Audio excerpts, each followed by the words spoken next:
शिरोली पुलाची तर दुचाकीस्वार वाचवण्याच्या प्रयत्नात रुग्णवाहिका हायवेवर पलटी. शिरोली पुलाचीतील युनिक ऑटोमोबाईल जवळ रात्री 9 वाजण्याच्या सुमारास घडली घटना.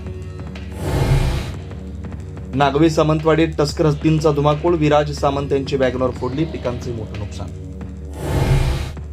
अमेरिका आणि इस्रायलच्या इराणवरती हल्ला. तेहरानमध्ये स्फोटांचे आवाज. इस्रायलची राजधानी तेल अविव एअरपोर्टवरती अलर्ट जारी.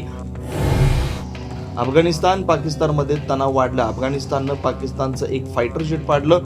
फायटर जेटचा पायलट जिवंत पकडल्याचा दावा. अजित पवारांच्या विमान अपघाताचा आज डीजीसीए देणार प्राथमिक अहवाल. अहवालामध्ये ब्लॅक बॉक्स संदर्भात माहिती नसण्याची शक्यता. एआयबीच्या तपासासंदर्भात देणार अहवाल. दिवंगत उपमुख्यमंत्री अजित पवार यांच्या विमान अपघाताला 1 महिना पूर्ण. बारामतीमधल्या अजित पवारांच्या स्मृतीस्थळी भक्तिमय भजनाचा कार्यक्रम. संगीताच्या माध्यमातून दादांना श्रद्धांजली.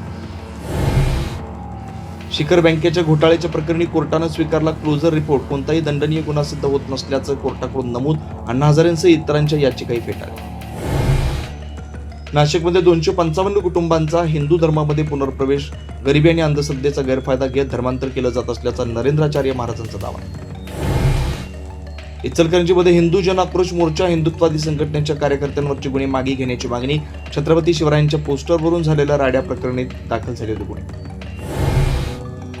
चेंबूरमध्ये इमारतीच्या 6व्या मजल्यावरून 6 कामगार पडले. एकाचा मृत्यू. विटांचं काम करत असताना कामगारांनी सेफ्टी किट न वापरल्याची माहिती. आणि रणजी करंडकामध्ये जम्मू काश्मीरनं घडवला नवा इतिहास. बलाढ्य कर्नाटकवरती मात करत जम्मूने जिंकला रणजी करंडक. 67 वर्षांमध्ये जम्मू काश्मीरचं पहिलंच विजेतं.